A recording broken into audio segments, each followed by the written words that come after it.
What's up YouTube, it's your boy Jedi here, and today we're going to be taking a look at something a little bit different in the third installment of the Predator throwback review series. Today we have got the Dark Horse AVP Machiko figure from Predator, Alien vs Predator comic book series. This figure came out, I believe, is around 2018. I might be a little bit wrong there. Definitely feels a bit wrong there. As you see on the packaging, we've got a picture of Machiko from the comic book itself. The backing card, instead of just being standard, is based off of the artwork from the comic as well. Nice clear view of Machiko in the box with her blaster and her biomask. On the back there is a read up if you'd like to pause it and read it. Go ahead, there's some more artwork of Machiko from the comics. And then down here we've got Machiko. I believe this one is called the Broken Tusk Predator. I always get confused with the Cracked Tusk Predator who we reviewed last week. And this one is the Horned Predator. I really like the designs of these two. I hope I can pick these up to add them to my collection again. I say again, I never actually own these two. I've always wanted to, but I've never been able to find them or pick them up. As I said, from Dark Horse Comics Alien vs Predator line. Just like the Stalker Kenner Predator, I found this one at Worcester Toys and Games, which is a local store to me, for the great price of £30. Not bad at all. So there is the packaging. There's a little bit of information about the character. Let's say the character, the figure itself. Let's crack this bad. Well, it's not bad, boys. Let's crack this badass open. Take some close looks at the articulation, the detailing, the accessories. You know the drill by now. And here we have Machiko out of the packaging. We'll move her to the side and we'll take a closer look at her accessories first, starting with this absolutely diddy tiny hand. It matches the hand she has on her. It's just open, really nicely sculpted, some nice brown and variations of brown paint on it. That is to hold her big ass gun. This big ass gun is mainly green. There's little bits of silver, some black paint on there, little bits of gold on some tiny buttons, but it is mainly that green colour. Looks like there might be a dry brush or some sort of wash on it. It is really nicely sculpted. I'm quite a fan of it.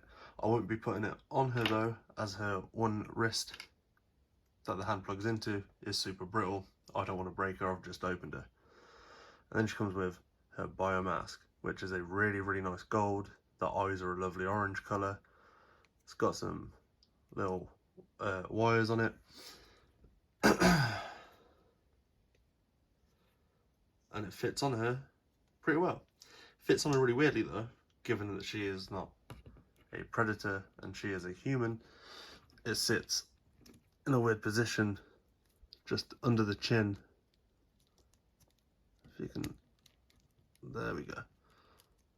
Under the chin, tucks in behind the hair, and it stays there. Really cool looking mask though, quite a fan of that.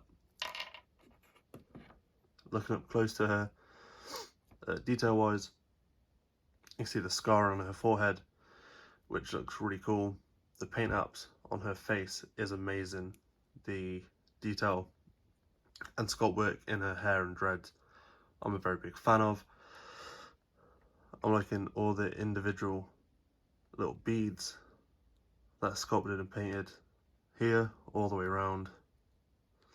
Really nice sculpting. It is a softer rubber material and it works really well. It, you know, the articulation is there. It's not great, but it's there. And then we have the sculpting of the rings on her neck, followed by the necklace. It's not a separate piece. This is glued down, at least on mine it is. The armor on the shoulders, again, two completely different pieces of armor, but it looks really nice. It is a softer material, so you can still get that articulation in there, which is always a bonus. These elbow pads are actually movable, so they don't get in the way of the nice double jointed articulation that she has. The wrist armor, again, we've obviously got the Predator wrist blade, and that is retractable. Very, very little blades though, super fragile. Would not want to mess about with them too much, out of fear of them snapping. And then we've got the console on this one, does not open, but it's there. Chest armor in general is just sculpted really, really nicely. The paint apps on the belt and the buckle, really nice. Obviously you have the netting throughout the legs. The boot, knee and shin armor. I think the knee armor is also movable. Yeah, it's a separate piece. The painting on this is really nice. It's even got toe articulation. Like, for a NECA, that's fucking insane. I like the leather wrap around the feet. Like that, they don't perfectly match, because why would they? Obviously, we have the shoulder cannon. Again, see, the sculpt work all the way through the back is really, really nice. The shoulder cannon is attached on. It's not removable like most other. It has got the hinge and the ball joint at the top, but again, she is so small that it is super fragile. This is probably the smallest figure in the NECA Predator line. Definitely the daintiest. With that being said though, she is probably the most detailed figure I've owned in the Predator line. Like the attention to detail on the face, the paint apps all throughout. The variation of the metals here looks so clean. It's really nice. Articulation-wise though, we'll go over that now. As I said, you've got the hinge here for the shoulder cannon. There is a ball joint up there, but it is very, very fragile. Obviously hinge all the way forward, all the way back. Her head is on a ball joint, but because of this big old mass of hair, don't expect to get very much out of it. You'll probably get a little bit side to side, a little bit of a rock, not up much, down a little bit. The shoulders I really like.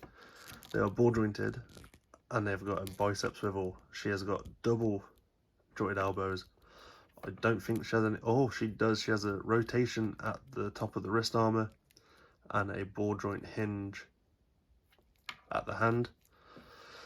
She has got a ab crunch mid torso and a ball joint at the waist. The hip is on a ball joint. This keeps popping out, so as you can see, it is a ball joint in there, and it's got the swivel too. But it has been an easy fix every time it's popped out. She has got double jointed knees, a ball joint at the foot, and then toe articulation as mentioned, which again, for a Predator figure, is probably the most articulated Predator figure we have got. All in all, she's not a bad figure for the price that I paid. As mentioned before, I got her from a local toy shop, collectible shop near me. I got her for £30, which to see her on the shelf in 2022 was insane enough as it is, but for £30, you just couldn't argue with it. Still cheaper than most of the Ultimates, obviously. Still cheaper than most of the actual Predator figures from this line that came out. There's a lot of knockoffs of this figure, so to get a legit one is really awesome. I actually braved changing over and see she has such a good shelf presence. I'm a big fan of it. We'll do some height comparisons and some final thoughts, but straight off the bat, you should buy this figure. If you like Predator, if you like the AVP comics, you should buy it. As I've done with every Predator figure I have reviewed this far in this series. Here she is next to the Mortal Kombat 11 McFarlane, Kotal Khan, and she scales pretty well. She's absolutely tiny compared to him. I dread to think how small she is compared to an actual Yaoja, because Kotal looks tiny compared to them. Next up, we'll look at some... Here she is, next to Sergeant Stalker and Flint. And once again, I don't think this is a fair fight. I think she would whoop their asses. I'm sorry, boys. I originally brought Predators to pose with my Joes in the woods for some shots. Well, restarted buying them again for that exact reason. And honestly, I think I might have to start going with Leonard Predators for that idea, as these NECA ones just tower over everyone. And as I did in my Broken Tusk video last week, I brought in the Stalker Predator, who I reviewed the week before that, for a size comparison. So here we have, Jesus Christ, here we have the Cracked Tusk Predator, and as you can see, Machiko, she's pretty fucking small compared to a Predator, but they scale really well. Gonna look great on the shelf. I keep forgetting doing this, so every time I forget. I'm so used to them having the masks always stuck to their faces that I always forget that there is actually really awesome detailing inside of the biomask. Like, oh no, you can't see. Let's see. Look how nice that detail inside that mask is. All the little mechanical parts, the visor and everything. So damn good. Anyway, that was a out of nowhere tangent. This figure, solid 8 out of 10 for me. As a Predator fan, I love it. I was really hoping the AVP movies, when they were announced, were going to be like the comics. They were kind of there, but I don't think the woman from the movie was quite as badass, which was a shame. But if you enjoy the Dark Horse comics, 100% have to get Machiko. If you can find her, that is. A legit one, that is. For a reasonable price. Anyway, that's it for this one. Next week, we'll be taking a look at the Falconer cloaked version from 2010's Predators film. So, see you in that one. Bye.